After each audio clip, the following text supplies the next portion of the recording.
اعوذ باللہ السمیع العلیم من الشیطان الرجیم بسم اللہ الرحمن الرحیم رب اشرح لی صدری ویسر لی امری واحلل عقدۃ من لسانی ویفقہوا قولی رب یسر ولا تؤثر وتمم بالخیر وبک نستعین رب زدنی علما۔ السلام علیکم ورحمۃ اللہ وبرکاتہ۔ الحمدللہ ہم سورہ آل عمران کا ترجمہ و تفسیر کر رہے ہیں۔ 123 آیات کا ترجمہ و تفسیر الحمدللہ ہم کر چکے ہیں۔ آج کا سبق آیت نمبر 124 سے دیکھیے، اعوذ باللہ من الشیطان الرجیم اذ تقول للمؤمنین لن یکفیکم ان یمدکم ربکم بثلاثۃ آلاف من الملائکۃ منزلین۔ اذ تقول، اذ جب، تقول آپ کہنے لگے، تم نے کہا، للمؤمنین کو مومنین مومنوں کو، لن یکفیکم کیا، لن ہرگز نہیں، یکفی کافی، کم تمہیں کیا، تمہیں کافی نہیں ہے، کیا تمہارے لیے کافی نہیں ہے، یمدکم ان کے، یمد مدد کرے، کم تمہاری، ربکم تمہارا رب، بثلاثۃ آلاف سے ثلاثہ 3,000 3,000 سے، من الملائکۃ من سے الملائکہ فرشتے، منزلین اتارے ہوئے، نازل کیے ہوئے۔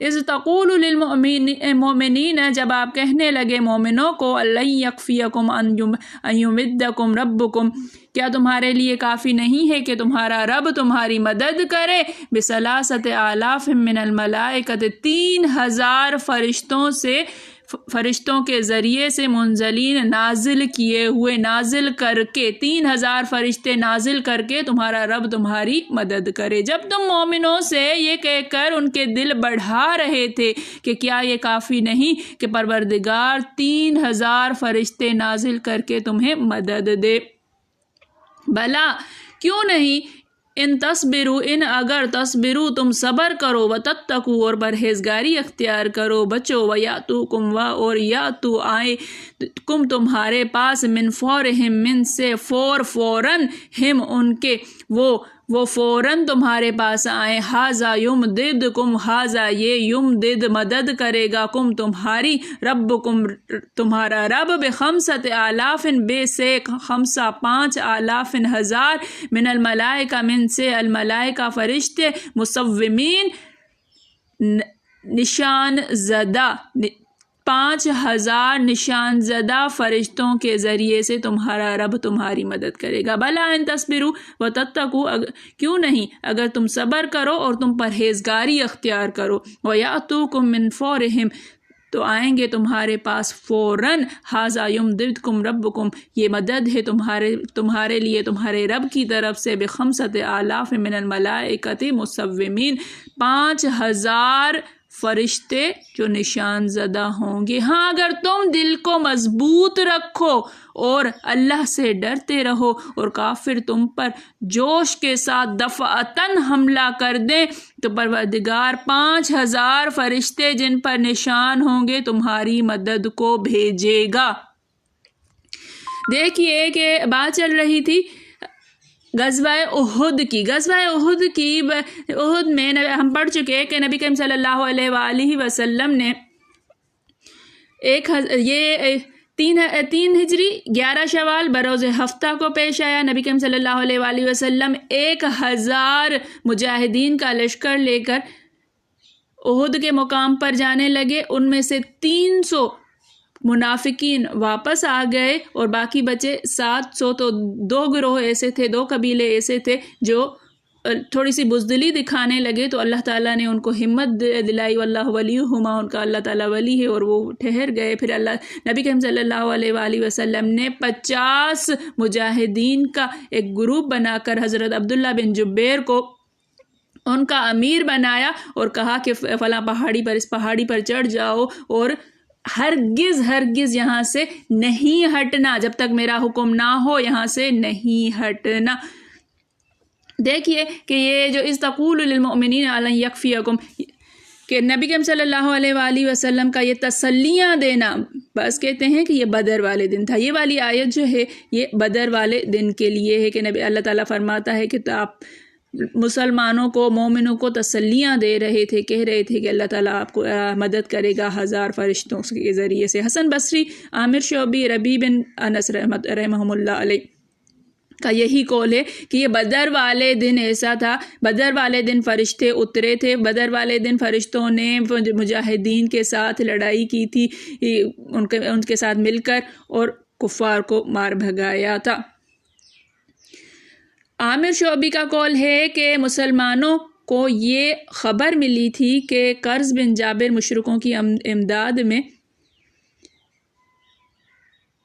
इमदाद में आएगा, उस पर उस इमदाद का वादा हुआ था, लेकिन ना वो नहीं आया और ना ही ये गए। रबी बिन अनस फरमाते हैं अल्लाह ताला ने मुसलमानों की मदद के लिए पहले तो 1000 फरिश्ते भेजे, फिर 3000 हो गए, फिर 5000। यहाँ उस आयत में 3000 और 5000 से मदद करने का वादा है। और बदर के वाक़े के बयान के वक्त 1000 फरिश्तों की इमदाद का वादा था।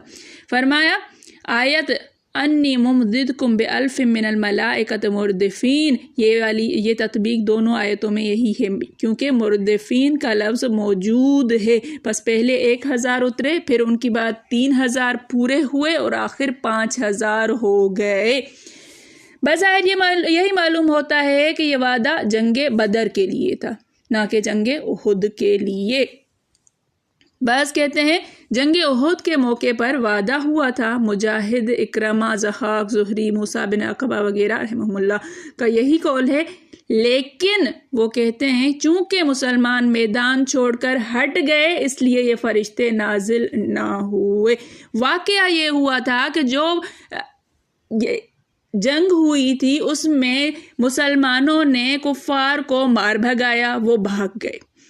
अब मुसलमान माले गनीमत समेटने लगे, वो जो सारा अपना सामान छोड़कर चले गए थे वो समेटने लगे। अब ये जो 50 लोग पहाड़ी पर मुतय्यन थे, इन्होंने कहा कि अब तो हम जीत चुके हैं और हम भी नीचे चले जाते हैं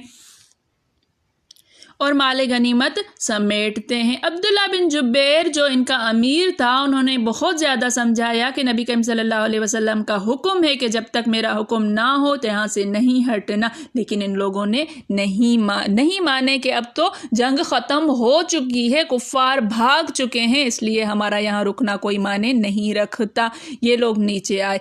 खालिद बिन वलीद जो कुफ़ार का अमीर था, उसने देखा जब कि पहाड़ी पर कोई कुछ भी नहीं है तो उसने क्या किया कि पीछे से अपनी फ़ौज को भगाकर और वहाँ पहाड़ी से हमला कर दिया। और ये लोग जो जंग के लिए बिल्कुल तैयार नहीं थे और माल गनीमत समेटने में लगे हुए थे, अचानक उन पर लौट कर हमला कर दिया और ये जंग दोबारा से हुई। और यहाँ पर देखने में शिकस्त मुसलमानों की हुई कि तकरीबन 70 मुजाहिदीन शहीद हुए और बहुत ज़्यादा नुकसान हुआ था। तो ये वाक़या हुआ था कि उहुद में मुसलमान फतहयाब होते होते फिर से गज़वा जो है वो पलट गया है, जंग जो है वो पलट गई थी कि ये हुआ कि मैदान छोड़कर हट गए, इसलिए ये फरिश्ते नाजिल नहीं हुए। व इन तस्बिरु व तत्तक़ू ला यज़ुर्रुकुम कैदहुम के साथ ही फरमाया था, यानी अगर तुम सब्र करो और तकवा करो, फ़ौर के माने वजह और गज़ब के हैं, मुसव्विमीन के माने अलामत वाले, निशानज़दा अलामत वाले। हज़रत अली फरमाते हैं फरिश्तों की निशानी बदर वाले दिन सफ़ेद रंग के लिबास की थी और उनके घोड़ों की निशानी माथे की सफ़ेदी थी। हज़रत अबू हुरैरा रज़ियल्लाहु ताला अन्हु फरमाते हैं उनकी निशानी सुर्ख थी। हज़रत मुजाहिद फरमाते हैं गर्दन के बालों और दुम का निशान था यही निशान आपके लश्करियों का था, यानी सूफ का। मकहूल रहमतुल्लाह फरमाते हैं फरिश्तों की निशानी उनकी पगड़ियाँ थी जो स्याह रंग के अमामे थे और हुनैन वाले दिन सुर्ख रंग के अमामे थे। इब्ने अब्बास रज़ियल्लाहु ताला अन्हु फरमाते हैं बदर के अलावा फरिश्ते कभी जंग में शामिल नहीं हुए और सफ़ेद रंग अमामों की अलामत थी। ये सिर्फ मदद के लिए और तादाद बढ़ाने के लिए थे, ना कि लड़ाई के लिए। इंशाल्लाह ये वाली जो है कि ये मुसलमानों के मुतमईन करने, उनके दिल को मजबूत करने के लिए थे, वो लड़ाई करने के लिए नहीं थे। अल्लाह ताला चाहता तो उनको मुसलमान भी ना लड़ते और کفار ختم ہو جاتے، کامیابی مل جاتی. یہ اللہ تعالیٰ کا ایک انداز ہے. اللہ تعالیٰ جو ہے وہ ایک اسٹیپ وائز کہہ لیں کہ چلتا ہے. اللہ تعالیٰ توفیق عطا فرمائے سمجھنے کی. میرے پڑھانے میں، آپ کے پڑھنے میں، میرے سمجھانے میں، آپ کے سمجھنے میں کوئی غلطی، خطا، بھول چوک ہو گئی ہو تو میں اللہ کے حضور میں توبہ کرتی ہوں اور معافی کی خواستگار ہوں. ربنا تقبل منا انک انت سمیع العلیم. السلام علیکم ورحمۃ اللہ وبرکاتہ.